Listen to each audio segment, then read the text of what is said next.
Good evening, everyone. I'm Alma Angeles, and you're watching NET25 World News. Here are tonight's top stories.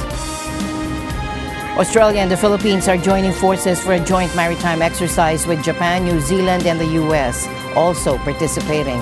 This drill will take place within the Philippines' exclusive economic zone, encompassing some of the most disputed waters in Asia. Hurricane Helene has wreaked havoc across the Florida Panhandle, marking its status as the strongest storm to ever strike the Big Bend region. While communities here have faced hurricanes in the past, none have matched the ferocity of Helene. And then the early reports we've received is that the damage in those counties that were really in the eye of the storm has exceeded the damage of Idalia and Debbie combined. Explosions shook central Beirut today just before sunset, causing significant damage to multiple residential buildings. The exact number of casualties remains unknown, but reports suggest that Hezbollah leader Hassan Nasrallah was the intended target of the strikes, and his condition is currently unconfirmed.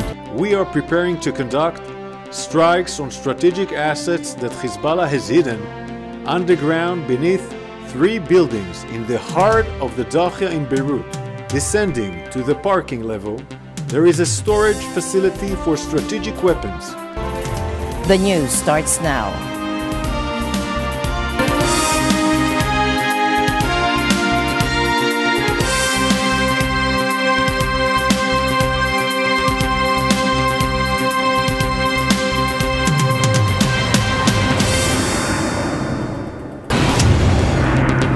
Hurricane Helene has left a path of destruction across the Florida Panhandle, becoming the most powerful storm to ever hit the Big Bend region. Communities here have weathered hurricanes before, but none have been as strong as Helene. The water on Davis Island, our high rescue vehicles can't even get on Davis Island. So that's, that flooding was what we had warned everyone about. Buildings that withstood previous storms were simply no match for this Category 4 monster. Winds reached 140 miles per hour, and some areas received up to 14 inches of rain.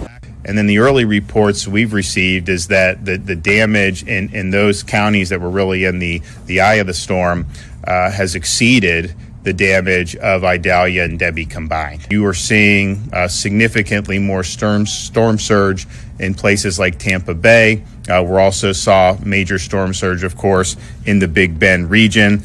Amidst the chaos, the U.S. Coast Guard heroically rescued a man and his dog from a disabled sailboat off Sanibel Island. Further inland, rising floodwaters trapped dozens of patients and staff on a hospital roof in Irwin, Tennessee.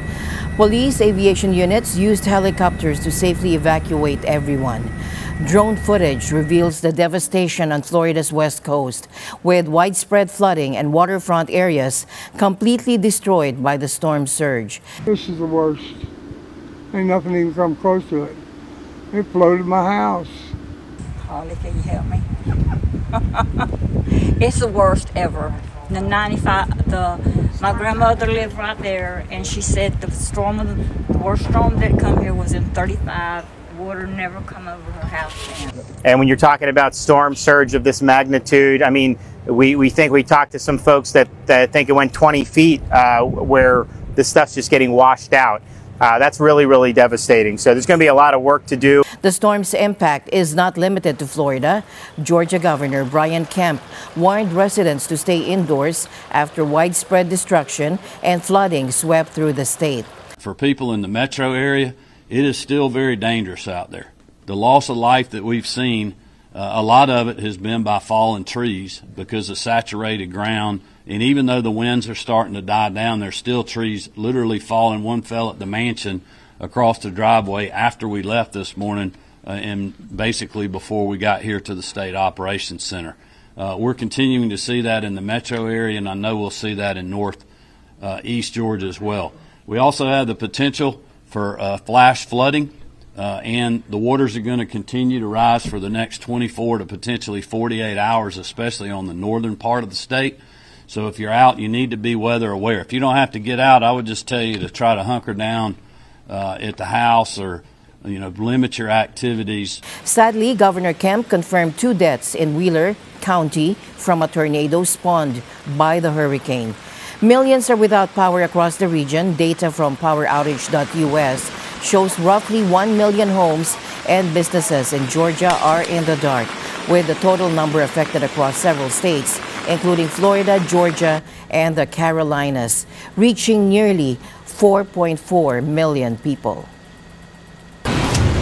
Meanwhile, Storm John weakened to a tropical depression on Friday as it dissipated over Mexico's Pacific coast, but not before dumping nearly 100 centimeters or 39 inches of rain on the southern state of Guerrero. For 4 days, heavy rain drenched Guerrero, home to the popular beach resort of Acapulco, nearly tripling the rainfall from last year's devastating Hurricane Otis, according to Mexican officials. Las calles están vacías, cerradas, los puentes caídos y pues el temporal no deja que una circulación segura. Images circulating online showed homes, businesses, roads, and cars submerged as floodwaters rose in Guerrero and the neighboring state of Michoacan. The U.S. National Hurricane Center warned that catastrophic flash flooding and mudslides would continue in southern and southwestern Mexico. Alejandra Mendez, head of the Mexico's National Meteorological Service, said Storm John brought more than 95 centimeters or 37 inches of rain to Guerrero, while last year's Category 5 Hurricane Otis brought about 35 centimeters, which claimed over 50 lives and caused $15 billion in damages and had rapidly intensified near Acapulco. In contrast, John moved more slowly, alternating between tropical storm and hurricane, saturating a broad area along the coast. By Friday afternoon, Storm John was located 90 miles west of Lázaro Cárdenas, a key cargo port north of Guerrero, moving slowly at just 5 miles per hour. And the storm hit Guerrero twice with hurricane strength after regenerating offshore, earning the nickname Zombie Storm from meteorologists. Australia and the Philippines are teaming up for a joint maritime exercise, and they're bringing along Japan, New Zealand, and the United States. The drill will take place in the Philippines' exclusive economic zone, which includes some of the most hotly contested waters in Asia. In a statement, Australia's Department of Defense said the exercise is about showing a united front, strengthening cooperation, and promoting peace and stability in the Indo-Pacific region. The Australian Navy's HMAS Sydney and Royal Australian Air Force patrol plane will be working with their partners to boost teamwork and coordination between their armed forces. This joint exercise comes on the heels of rising tensions between the Philippines and China over disputed areas in the South China Sea, including the Scarborough Shoal, which China's Coast Guard has controlled for more than a decade. Earlier this week, Australian and New Zealand naval ships sailed through the Taiwan Strait, another hot spot in the South China Sea. Australia's Defense Department said it was a show of commitment to keeping the region open and stable. China, however, claims it has sovereignty over the Taiwan Strait and much of the South China Sea. But both the U.S. and Taiwan view the strait as an international waterway that's critical for global trade. Australia's Foreign Minister Penny Wong weighed in during a speech at the UN General Assembly, calling for peace and stability in the region. Australia has a different vision for the world, one where no country dominates and no country is dominated. When disputes inevitably arise, we insist those differences are managed through dialogue and according to the rules, not simply by force or raw power. It's why we have consistently pressed China on peace and stability in the South China Sea and Taiwan Strait, and why we have welcomed the resumption of leader and military level dialogue between the United States and China. Some countries may dismiss the rules as a Western construct. Well, our Asia-Pacific region tells a different story. Take the agreement between Vietnam and Indonesia to delimit their exclusive economic zone after 12 years of negotiations, an example of how long-standing maritime disputes can be resolved in accordance with international law. Israel launched major airstrikes on Beirut's outskirts Friday, targeting Hezbollah's headquarters. Massive plumes of smoke rose as Israeli media reported Hezbollah leader Hassan Nasrallah as the main target.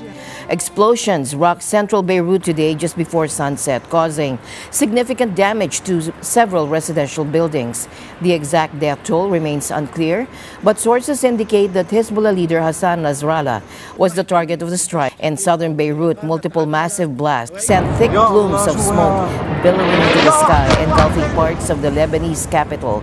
Reports indicate that 6 high-rise buildings were bombed, leaving them in ruins. Israel confirmed it conducted a precise strike targeting Hezbollah headquarters, which it claims is located beneath residential structures in the densely populated Dahiyeh neighborhood. We are preparing to conduct strikes on strategic assets that Hezbollah has hidden underground beneath 3 buildings in the heart of the Dahiyeh in Beirut. Descending to the parking level, there is a storage facility for strategic weapons. Hezbollah has stored these strategic weapons beneath civilian populations. The way the missiles are stored in these buildings allows them to be moved and launched outside of the buildings within minutes. In a short time, we will attack the weapons stored beneath the buildings. The explosion, because of the missiles, may damage the structure and could potentially cause them to collapse. The U.S. had no prior knowledge of the Beirut strike. U.S. Defense Secretary Lloyd Austin told reporters that you're seeing reports of a significant strike in Beirut today. I spoke by phone earlier with my counterpart in Israel, Minister Gallant. The United States was not involved in Israel's operation. We had no advance warning. My call with Minister Gallant took place while the operation was actually already underway. What I will say is that you've heard me say a number of times that an all-out war should be avoided. Diplomacy continues to be the best way forward, and it's the fastest way to let displaced Israeli and Lebanese citizens return to their homes on both sides of the border. I'll be talking with Minister Gallant again soon, and I look to get an update from him when we have that conversation. Israeli Prime Minister Benjamin Netanyahu, addressing the UN General Assembly in New York, at the same time defended Israel's military actions in Lebanon. I decided to come here to speak for my people, to speak for my country, to speak for the truth. And here's the truth. Israel seeks peace. Israel yearns for peace. Israel has made peace and will make peace again. Ladies and gentlemen, the curse of October 7th began when Hamas invaded Israel from Gaza, but it didn't end there. Israel was soon forced to defend itself on 6 more war fronts organized by Iran. I have a message for the tyrants of Tehran. If you strike us, we will strike you. There is no place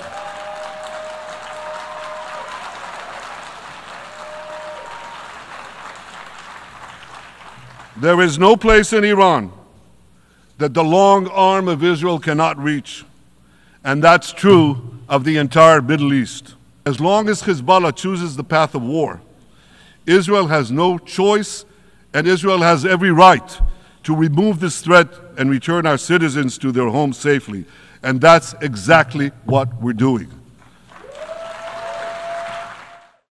In remarks at the UN General Assembly, U.S. Secretary of State Antony Blinken highlighted the critical decisions facing the Middle East in the coming days, stressing the importance of diplomacy over conflict. The events of the past week and the past few hours underscore what a precarious moment this is for the Middle East and for the world. Israel has the right to defend itself against terrorism. The way it does so matters. The choices that all parties make in the coming days will determine which path this region is on. The United States has made clear, along with the G7, the European Union, partners in the Gulf, so many other regions, that we believe the way forward is through diplomacy, not conflict. I also want to be clear that anyone using this moment to target American personnel, American interests in the region, the United States will take every measure to defend our people. Blinken also mentioned his candid and in-depth conversation with Chinese Foreign Minister Wang Yi. I also underscored our strong concern with China's support for Russia's defense industrial base, which fuels Russia's war machine and perpetuates a war that China purports to want to see ended. So when Beijing says that on the one hand that it wants peace, it wants to see an end to the conflict, but on the other hand is allowing its companies to take actions that are actually helping Putin continue the aggression, that doesn't add up. And raised issues about China's dangerous and destabilizing actions in the South China Sea. But we also agreed on the importance of the leaders communicating. And so I fully anticipate that we'll see that in the weeks and months ahead. At the Security Council on Tuesday, the overwhelming majority of countries condemned Russia's brutal war of conquest and called for a just and lasting peace on the basis of the United Nations Charter. Crucial to that is pressing Iran, North Korea, and China, a permanent member of the Council, to stop providing weapons, artillery, machinery, and other support that Putin is using to devastate Ukrainian homes, energy grids, and ports. Thank you. Thank you all.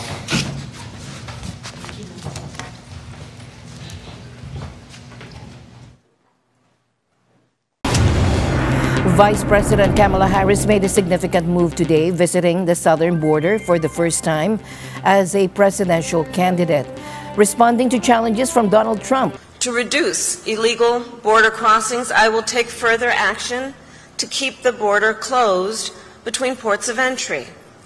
Those who cross our borders unlawfully will be apprehended and removed and barred from re-entering for 5 years. We will pursue more severe criminal charges against repeat violators. And if someone does not make an asylum request at a legal point of entry and instead crosses our border unlawfully, they will be barred from receiving asylum.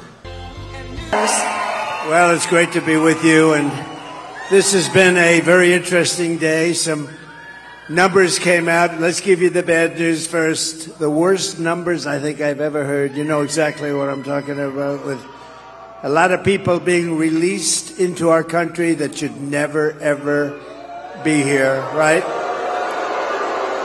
Like nobody can believe, but I've been saying it for 3.5 years because we are the party of common sense. We really know what's going on. And coming out of jails, murderers at levels that nobody thought possible. And it was all done by Comrade Kamala Harris.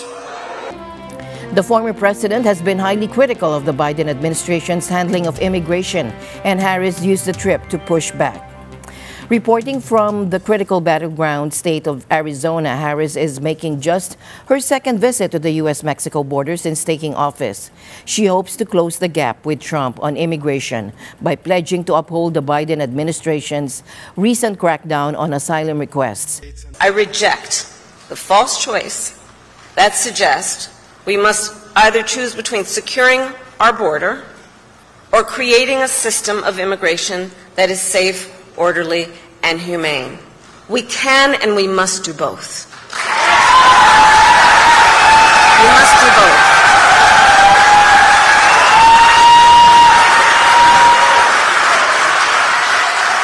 And we need clear legal pathways for people seeking to come into our country. And we must make our current system work better. For example, it can take years for asylum claims to be decided. Well, this is a problem we can solve, including by hiring more asylum officers and expanding processing centers in people's home countries. And as President, I will work with Congress to create, at long last, a pathway to citizenship for hardworking immigrants who have been here for years.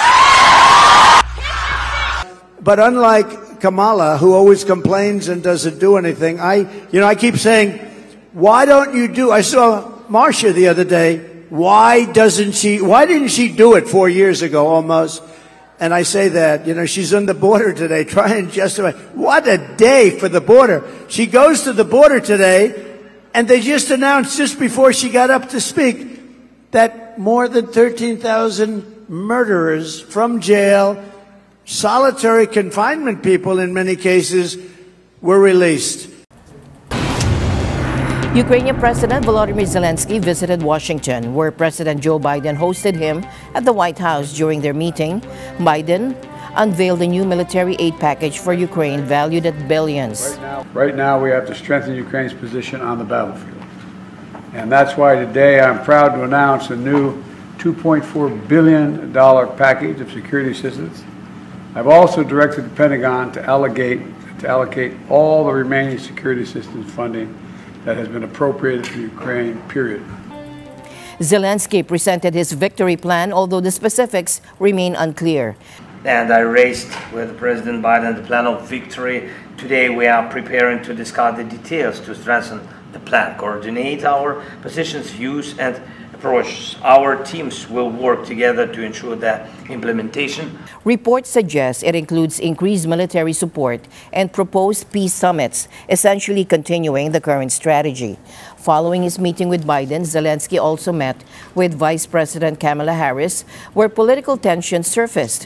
While she didn't mention Donald Trump by name, Harris pointed remarks about those who would pressure Ukraine into ceding territory.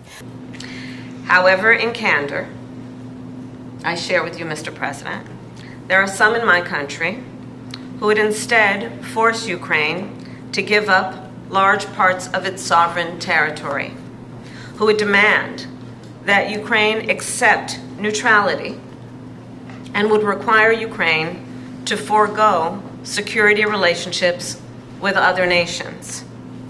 These proposals are the same of those of Putin. And let us be clear, they are not proposals for peace.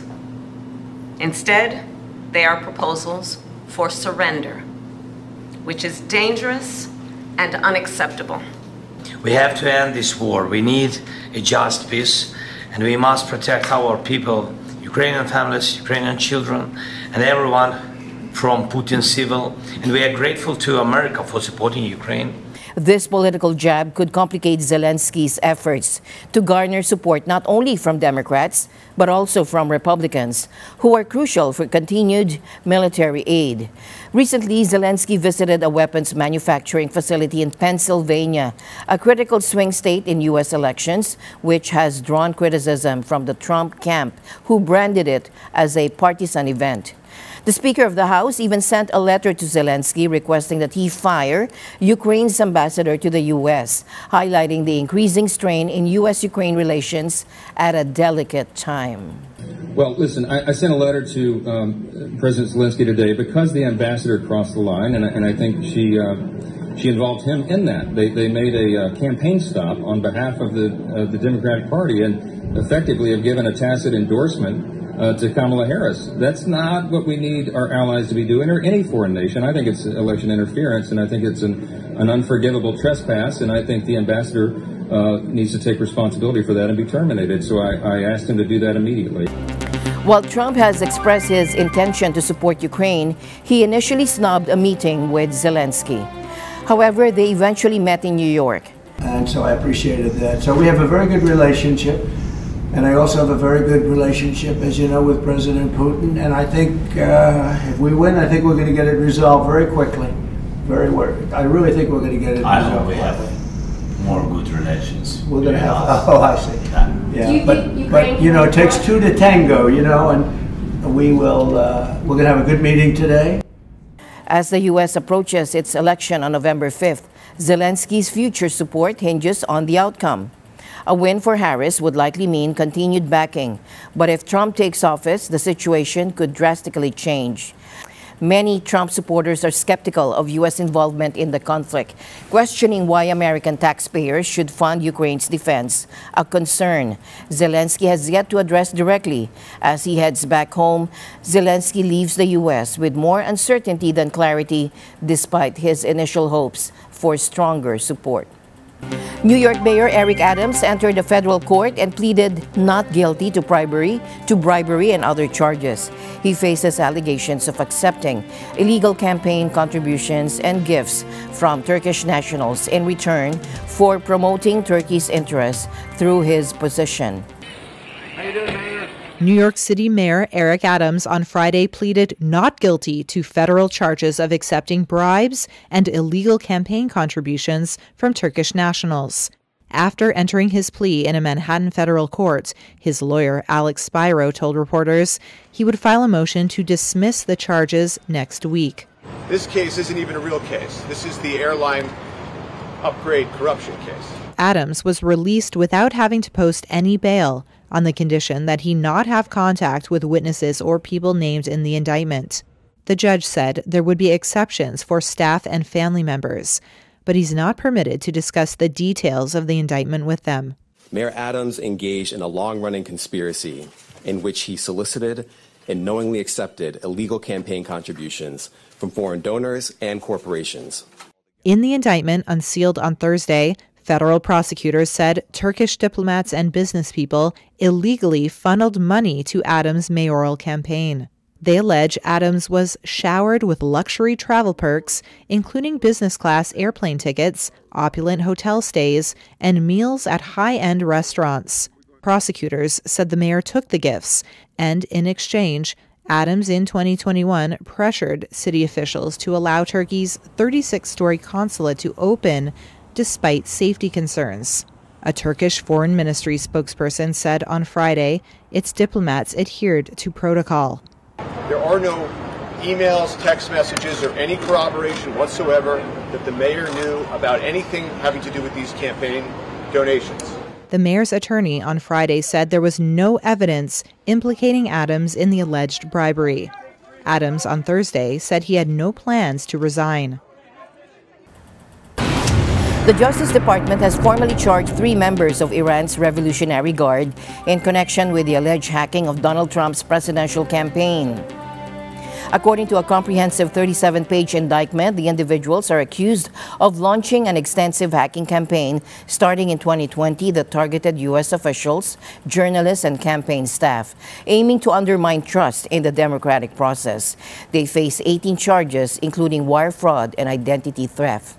The defendants' own words make clear that they were attempting to undermine former President Trump's campaign in advance of the 2024 U.S. presidential election. Iran's malign activities are wide-ranging. The U.S. government is intensely tracking Iran's lethal plotting against current and former U.S. government officials, including former President Trump. As the intelligence community has reported, we are seeing increasingly aggressive Iranian cyber activity during this election cycle. Last month, the Trump campaign reported a hacking incident attributed to Iranian actors, stating that sensitive internal documents had been stolen and leaked. The 3 individuals charged are believed to be living in Iran, making it unlikely they will ever stand trial in the United States. Is Elon Musk finally backing down in his fight against censorship? New documents suggest that X has complied with Brazilian court orders and is now seeking to lift a ban on the platform. Elon Musk's X looks to have backed down in its battle with Brazil. Documents seen by Reuters show it has asked a judge to lift a national ban on the social network. X says it has now complied with orders to stop the spread of misinformation.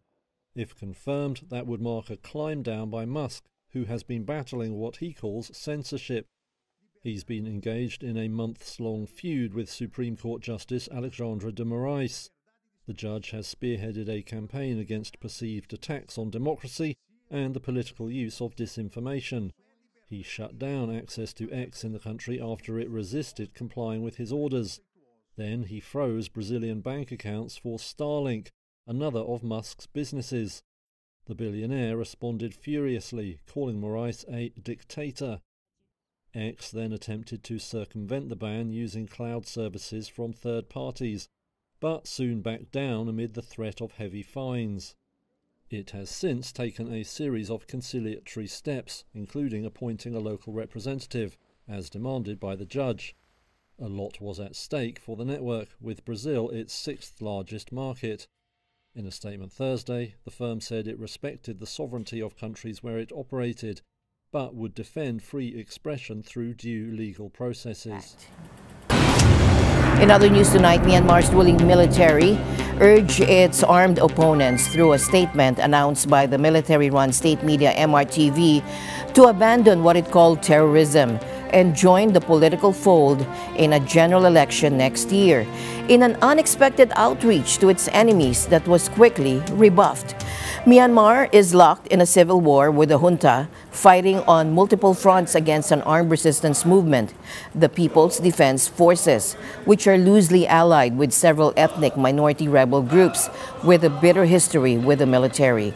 The offer was the military's first olive branch to its rivals since its 2021 coup, having resisted international calls to enter into dialogue with what it insists are terrorists determined to destroy the country. Myanmar's shadow national unity government swiftly rejected the plea from military for its armed affiliates, the PDF, to abandon their rebellion and form a party. What lengths will climate activists go to make their voices heard? A recent incident at the National Gallery in London has sparked debate as members of Just Stop Oil targeted two of Vincent van Gogh's most famous works. Take a look.